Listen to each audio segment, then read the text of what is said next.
I did not have sexual relations with that woman.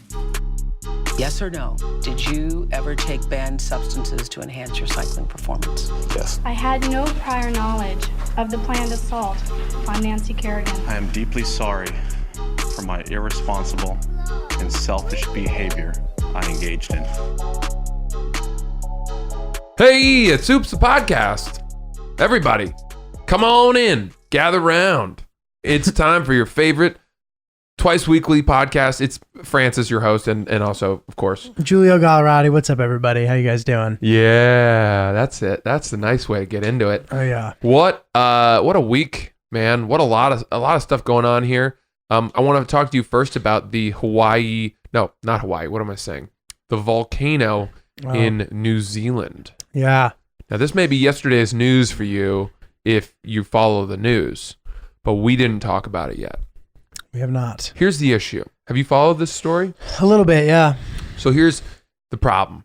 There were a bunch of tourists that were continuing to go visit this island in New Zealand that had an active volcano where geologists were saying it was clearly gearing up for another eruption. How acutely were they saying that this was going to happen? Like So any day acute. now? So acute, like 4 degrees acute. What do you mean by that? Triangles with an angle of 4 degrees, that'd be a very acute triangle. Oh, okay. Yeah. That's good. Yeah. That was good, Francis. Yeah. I hope everybody hates what you just did there. I bet they do.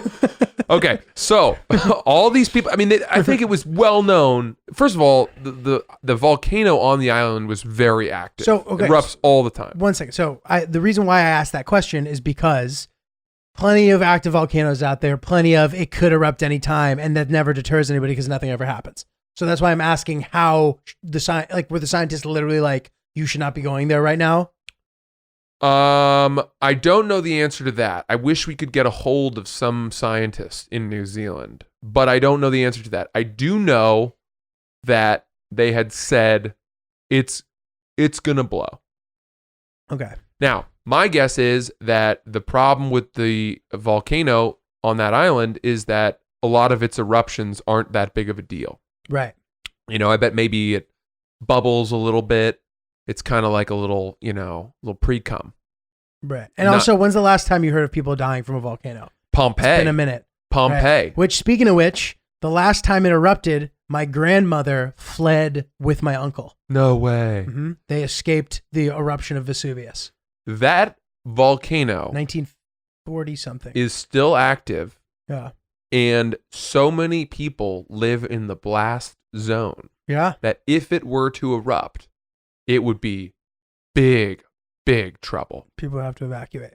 But it's also in one of the most beautiful parts of Italy. Isn't Beautiful, that right? yes. And it moves slowly too. It's the type of thing that it appears that people have figured out how to avoid getting gobbled up by it. Say that now. Years. Famous last words. Right. Do you know who the sole eyewitness survivor of the original eruption of Mount Vesuvius was? Galileo. Not a bad guess. His name was Pliny the Younger. Oh, was he an artist? Pliny the Younger. And nowadays, they've rebranded any eruption like the one that happened at Vesuvius as a Plinian eruption. Ah, So he's the one who described the whole thing. I always wondered, because in the museum, they have the younger and the elder. That's not an art exclusive term? That was just like a lineage thing? You know, I don't know. I didn't even put together Pliny the Elder and Pliny the Younger, but it would make sense that one is a little bit older than the other one. I mean, it sure would. Yeah. So what was so cool about that eruption was that it spewed volcanic ash and smoke and stuff multiple kilometers high, and then it all rained down on the village people, not the band, and preserved them as they died under the rubble for thousands of years, right? Mm-hmm. So it's like a perfectly restored. What am I saying? Preserved and restored archaeological site. Restored, dude. You just combined. Yeah, I did. I like that. Yeah, but back to New Zealand. What kind of a moron would you have to be? And this is not to victim shame, but what kind of a moron would you have to be to go to that fucking island when they were telling you it's about to erupt? See, dude, I think that this is where this is a confusing situation, sort of, because I've been hearing that about every volcano. Oh, Mount St. Helens any day, like whatever, all of them. And I recently went to an active volcano. And Did you? I hiked up it, yeah, in Africa. Whoa, which one? The fuck's it called? It's called it's in the Virunga National Park. What country is that? It's in Uganda, Rwanda, and the Democratic Republic of the Congo. Interesting. And basically this mountain, it's called Bisoke. Bisoke. I like that. I like African and names. It was a 12,000 foot hike. It was terrible. I Yeah, was that's a lot. hungover and That's I'd high. slept an hour and I wanted to puke the entire time. Why is it that everybody I've ever met who has hiked a volcano did it hungover? I'm not kidding It's you. the stupidest thing I've ever done. I've hiked Runyon. I was like, I could do this. There's no path, dude. I fell 50 times. There was a man holding my hand by the end. It was like really sad sight. That at the volcano? Yeah, on the way up it. Shit. Wow. Anyway, but you made it. Active volcano. But just because it's an active volcano doesn't necessarily deter me from going. Right. But if they're like, it's gonna fucking blow, we shouldn't go there, and you go through the red tape anyway, and then you're a fucking moron. Mm. But I wonder how innocent these kids are, because you see these pictures of them, you feel bad for them. They're excited to be on their vacation, and they get gobbled up by fucking lava or whatever. Yeah, burned alive by liquid hot magma. What do you think about this? Obviously, you have a strong opinion. I just think sites of natural disasters that are very prone to natural disasters, if you go to them, you're flirting with the devil. this is very Italian of you. Just so you Is know. it? Yeah, Italians don't move anywhere that is natural disaster prone. Like literally my whole life, I was afraid of moving to LA because my family's like earthquakes. You can't go there. Dude, Earthquakes. Absolutely. Chris agrees with me. Absolutely. What do you got, Chris? Chris, chime in here, buddy. Aren't they due for like a huge earthquake soon? See? Yes. See? Yeah, Like but huge. But that's the thing. Tectonic plates don't shift on a schedule, right? Yeah. But volcanoes don't explode on a schedule either. They're more predictable, I think. Really? I think so. Yeah. Well, They just clearly swell. not. Yeah, I'm not sure exactly what it is. You know, it's probably whatever. But the point is that California, you guys are right. If I moved to California, I would do it with the knowledge that I was putting myself in ground zero for earthquakes. Interesting. And that, yeah, you know, if one happened, I'd be like, yeah, you know, that was what was supposed to happen. Well, a lot of my family are cautious people. They don't drive at night. They're just like, they're the classic Italians who moved out of New York. They needed quiet and their little garden. And they wear slippers with socks on. Oh.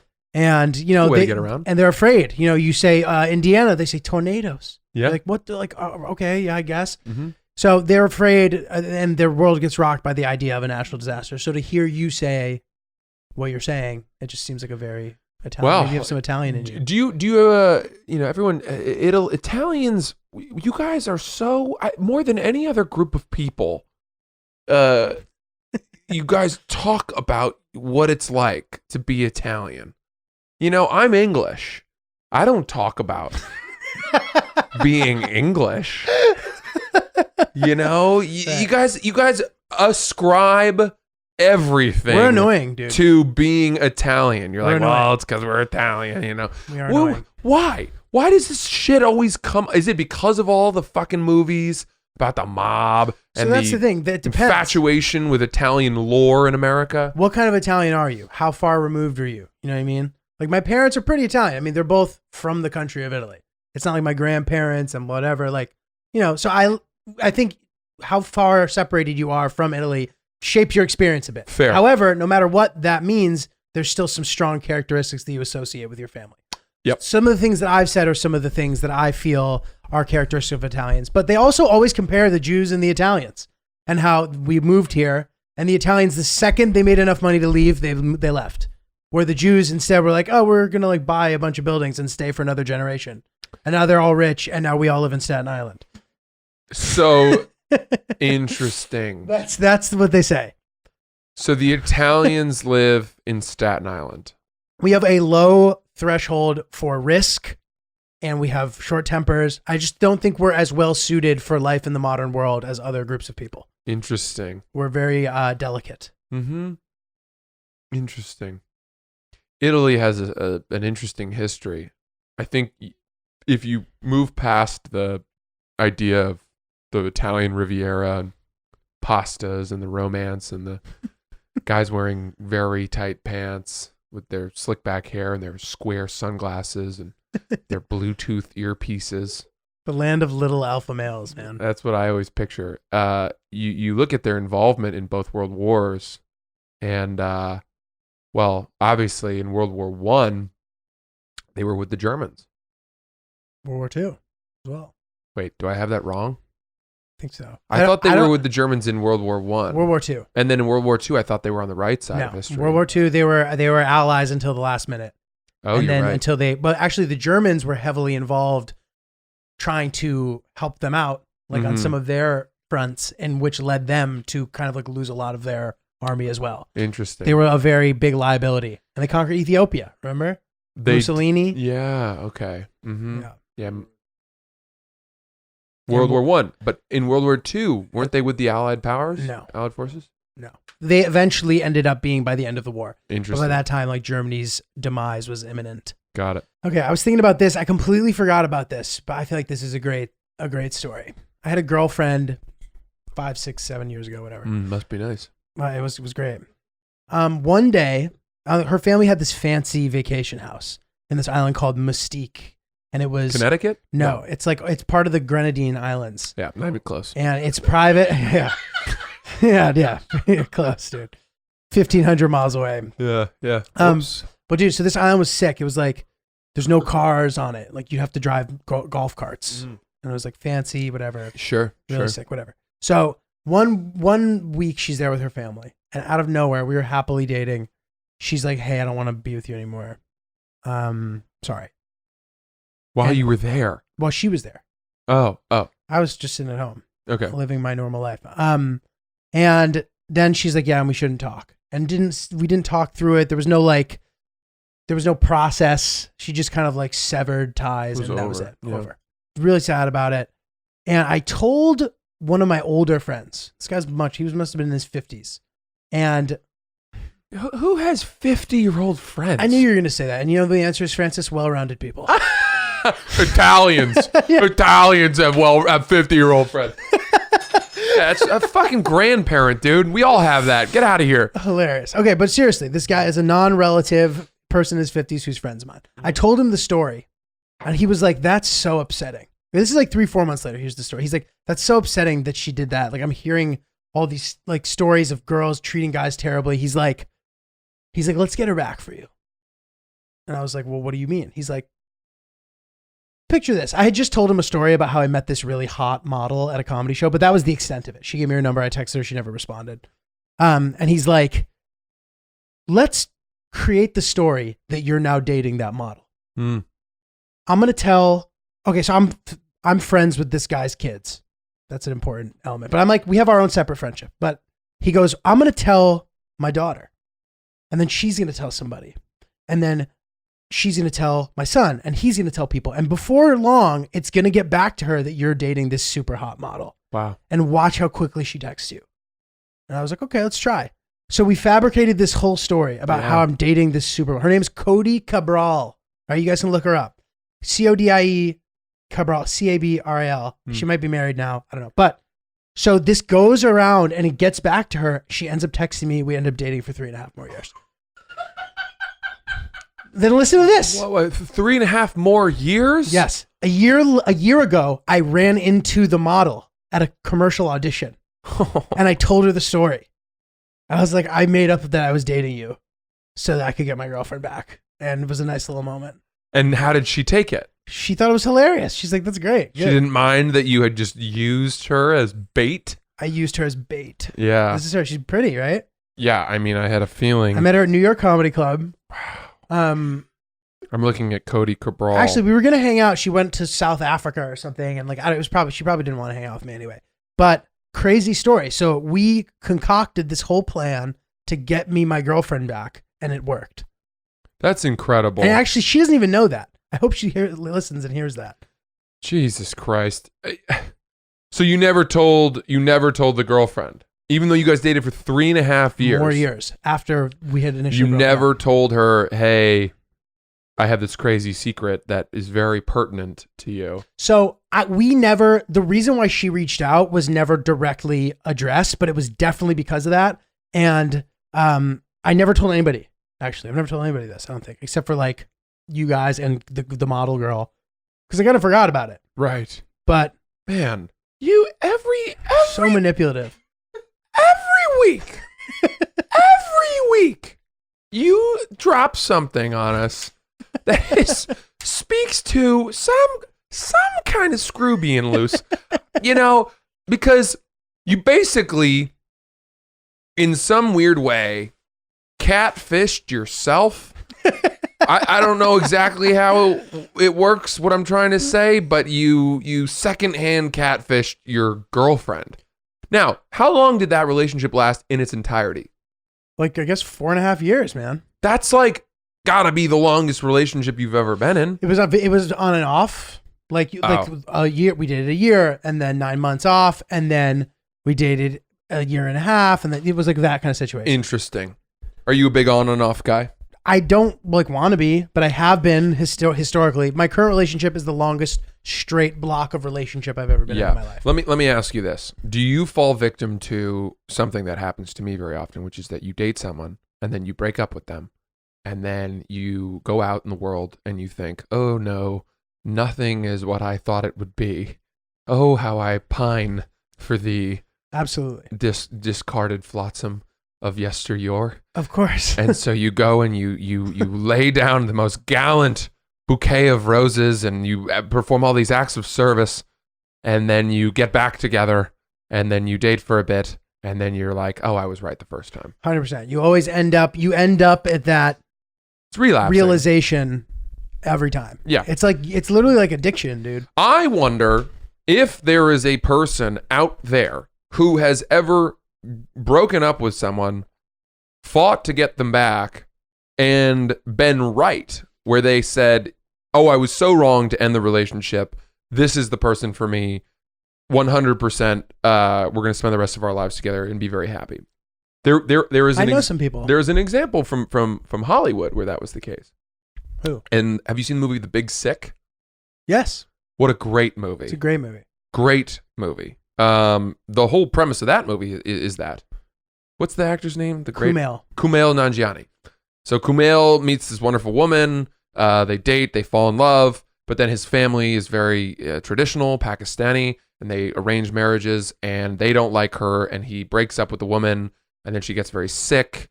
And through her hospitalization, he falls in love with her again. And then they end up getting married. And it's true. It's a true story. Right. And that is really the one example I can think of where, he clearly was wrong to have ended the relationship. The NDE contributed to that, I feel. What is that? Near-death experience. Yes. Harrowing. Boy, that's tough. Let's open that can of worms. Mm-hmm. Okay. So you're in a relationship with somebody. Let's say that you both say that you love each other and you've been dating, I don't know, 6 months, a year. The person you're dating gets hit by a car. You're not there. They end up in the hospital. Maybe they're in a coma. Maybe they're not in a coma. I don't know. Are you allowed to break up with that person? Yeah, but how long is the coma? Are they going to get out of it? Let's shift it from coma to certainly terminal illness, bedridden, right, with dim prospects mm-hmm. at a turnaround. Short of a medical miracle, this person will not leave the bed and is probably going to die within a year and a half. Why don't you answer this first? I think it's very hard if you're the victim of the illness or the accident, not to release the person you're dating in a way, to say, look, this is not what you signed up for. This relationship is not what we built this on.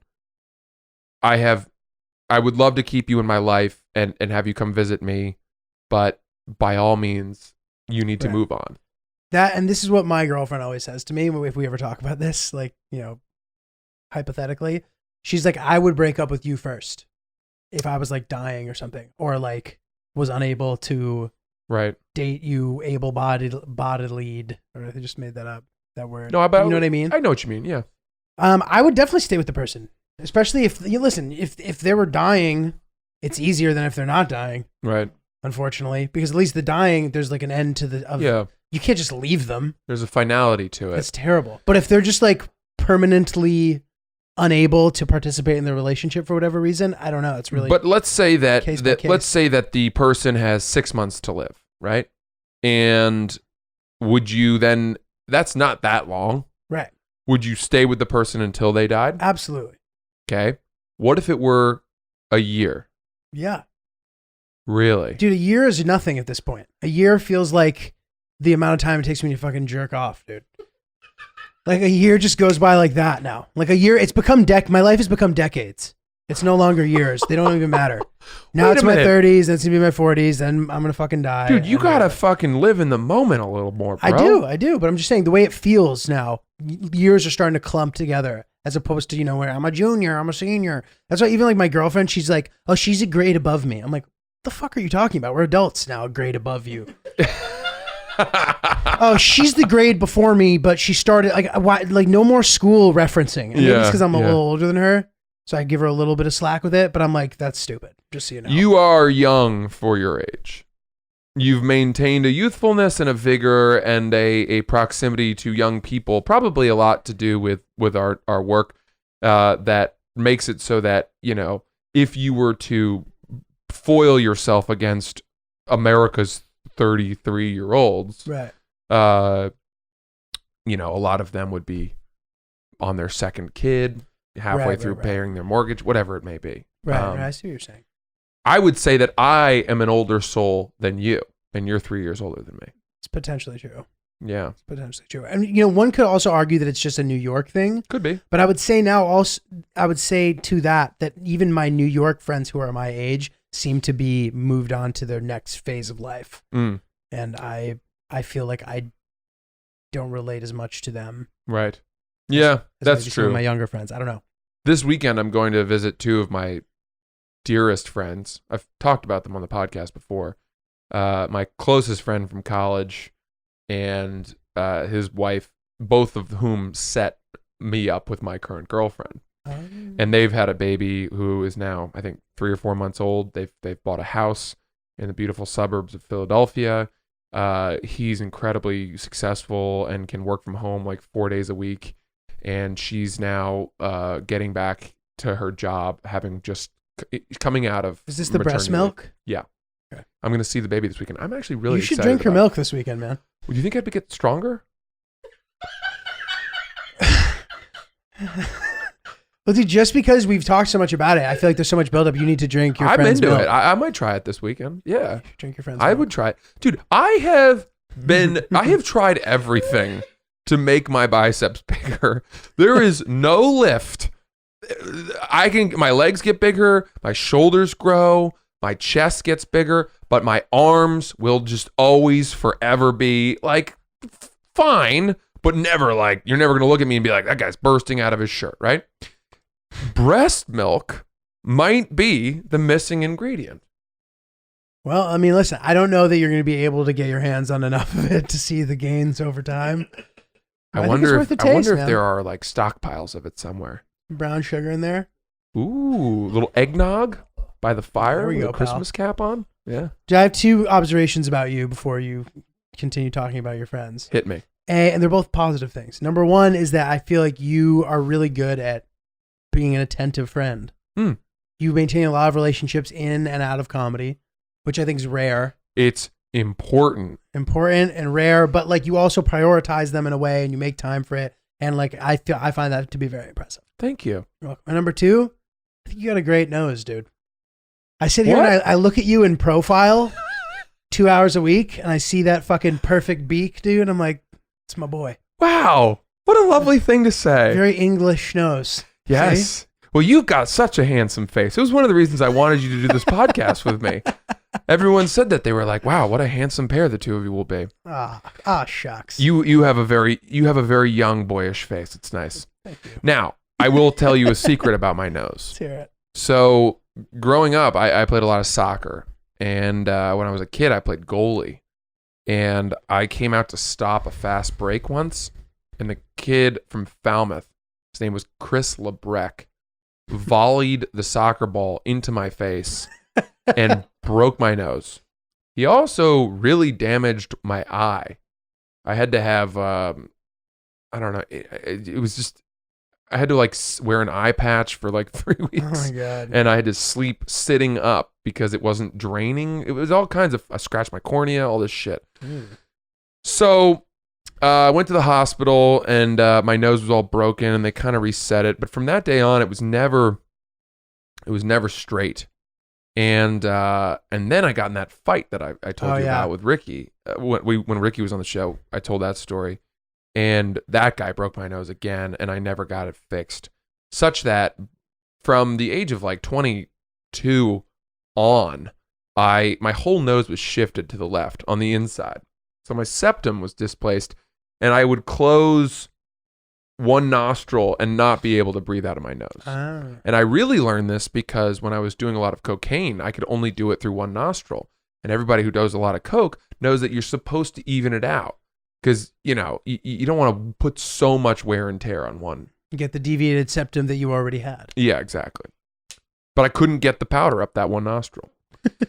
So eventually I just decided, I saw an ear, nose, and throat doctor, and he was like, look, you're hurting yourself by the fact that your nose is so clogged with bone fragments and all this shit.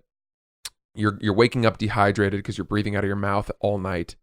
It's not good for you on a health perspective. You should get it fixed. And I said, okay. So I finally gave in to the idea of having a very reconstructive rhinoplasty. Gotcha. And this was in 2015 at the very end of the year. I set it all up, went to Mount Sinai, had this legendary plastic surgeon do my nose. This guy was like 75 years old. Still got it. Dude, I went in. And I had the surgery, and I woke up. Apparently, the surgery took like 8 hours, and it was only supposed to take 2. Oh, shit. But when they went in, they found that the nose was so fucked up and destroyed on the inside that they had a lot more work to do. So they basically excavated my nose. I come out of surgery, I'm so whacked out. And I remember the anesthesiologist, I was thinking about this. They were wheeling me out of the surgery theater. He starts slapping me in the face. He's like, wake up. And I'm like, what? No, I don't want to be awake now.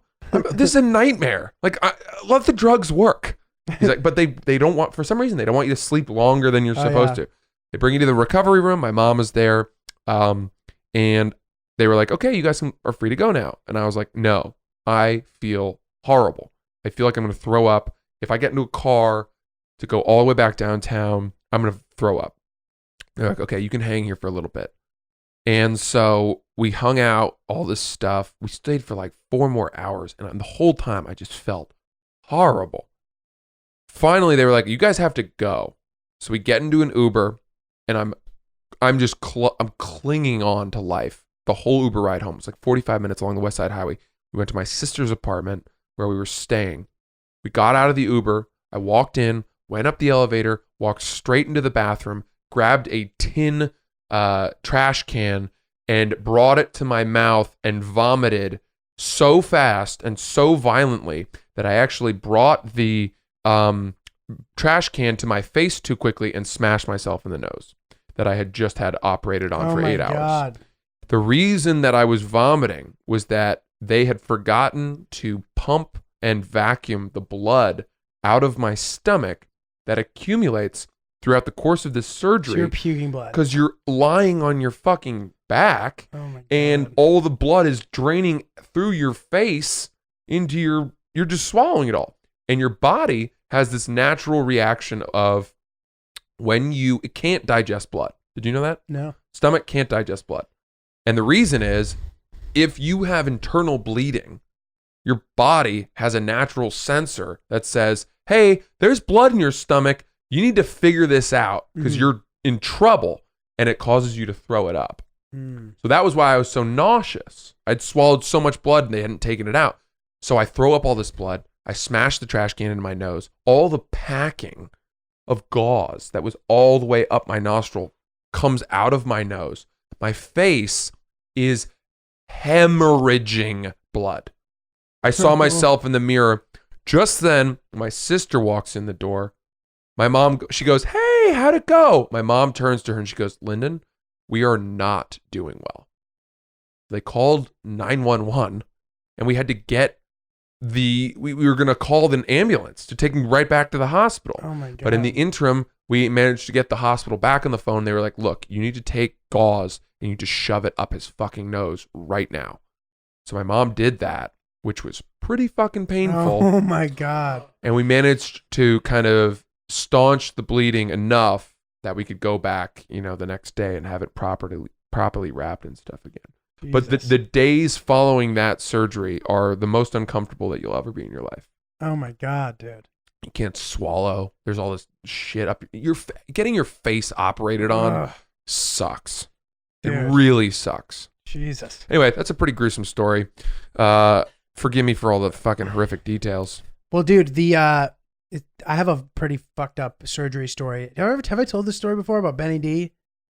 Surgery. All right, so Ben DeMarco, funny comedian, he got shoulder surgery a few years ago, and while he was under, like they realized that they couldn't get him out of from the anesthesia, like they couldn't wake him up, and he could hear it happening, and he could hear his mom crying, and he heard the doctor be like, "Hey Ben, we don't know what's wrong, but there's something wrong, and we're gonna try to fix it, but we just don't know yet." Oh my God. And he can hear it all, and it's just completely paralyzed and but he's fully aware of everything that's happening. Can you imagine? And he was under for like 5 hours, and they finally figured out a way to get him out of it. Oh, that's so bad. That's so scary, right? Could he feel what was the surgery and the pain? I think the surgery was over. Okay. And then he's missing some chromosome or whatever, which prevented him from reacting properly to the anesthesia. Yeah, some people are like allergic to it. It's fucked up. People dude. react differently. There's a movie that was made about that. Is it Hayden Christensen? Yes. Is it called Awake? Might be. I forget what it's called. Where they operate on him and he can feel everything. That's crazy. So you're basically just being tortured for however long. Dude. The point of all that story, that's worse, Ben's, but was to say that my nose has had a little bit of work done on it. And not really, it wasn't reshaped aesthetically so much as it was just like shifted back. But it is I'm much happier with my nose now. That's good, man. You you am. earned it. I'll show you some pictures of the before photos. Yeah, please. Yeah, it used to be, it had a big bump here. Old crooked schnoz Yeah. Ellis. Yeah. Back in action. Well, let's wrap it there, guys. It's been Oops the Podcast. We really appreciate you guys checking in with us, as always, every week, bringing you the finest in fuck-ups, mistakes, and fallibility. I'm Francis Ellis. You can check me out at Francis CC Ellis, Portland, Maine, on December 21st. Go to francisellis.com. And Giulio, where can we find you? Not Julio on Instagram and all that shit. And I have a show January 10th, Fairfield Comedy Club. I believe it's at 8 o'clock. There's only one show that night, though, so if that's the wrong time, Guys, figure it out. yeah, check it out. See you out there, and see you soon.